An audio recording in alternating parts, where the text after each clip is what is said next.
ન્યૂઝમાં તમારું સ્વાગત છે। અત્યારે હું આવી ચૂકેલો છું સુરત શહેરના ઓલપાડ વિસ્તારની અંદર, જેની અંદર સિદ્ધનાથ મહાદેવનું મંદિર છે અને ત્યાં કાવડિયા લોકો જે ભગવાન શિવને જલ અર્પણ કરવા જતા હોય તે લોકો હજી પણ રાતે 3 વાગ્યાનો સમય થયો છે અને હજી જઈ રહ્યા છે। અને સ્વયંસેવકો હાલ કેમેરામેનને કહીશ કે દેખાડવાની કોશિશ કરે કે સ્વયંસેવકો પણ અત્યારે હાજર છે અને પગમાં વાગે કે ગમે કે કોઈ પણ જાતનો દવાખાનાની તકલીફ પડે તો તે પણ છે અહીંયા।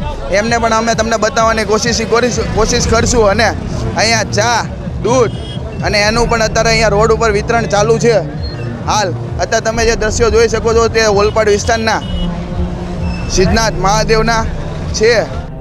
તો આવો જોઈએ શ્રાવણ મહિનાની કાવડી યાત્રા અને તેમની જે સેવા સાથે બજાવનાર સેવાભાવો માણસોની ટીમની થોડી લાઈવ અને એમના દ્રશ્યો રિપોર્ટર કામરેજ કાકુ।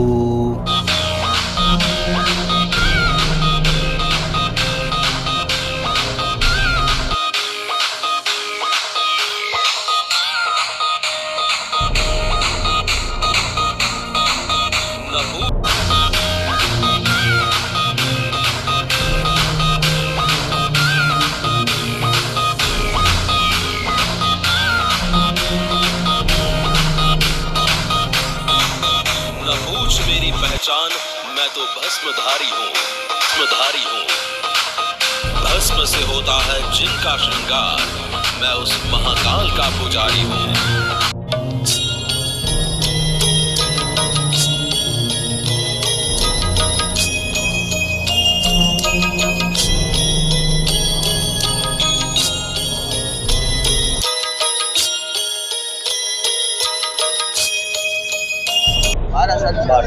ओके, आपको मूल रहने वाले कहाँ से?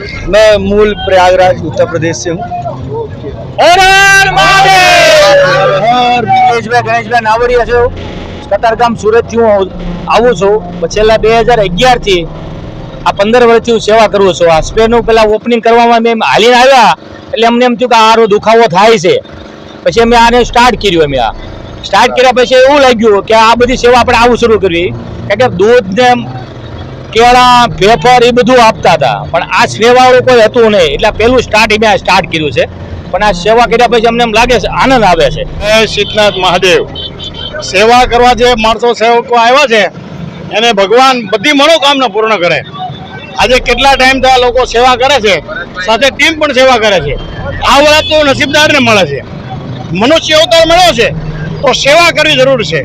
આત્મા એ જ પરમાત્મા છે, ઈશ્વર એ જ છે જે જરૂરતમંદને સેવા આપે છે, યાત્રિકોને સેવા આપે છે।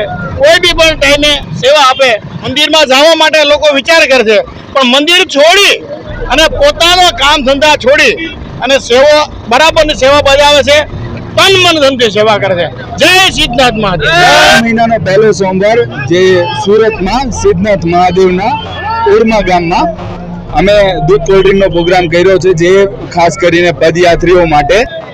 અને અમારી જે ટીમ છે એ કાર્યરત છે, જે ચાલુ વરસાદમાં તમે જેમ કે જોઈ રહ્યા છો। અને અમને ખૂબ આનંદ થયો છે કે અમે આવું કાર્ય કરીએ છીએ। અને અમારી જે ટીમ છે એ પણ ચાલુ વરસાદમાં ઘણું બધું લોકો આમાં સંકળાયા છે।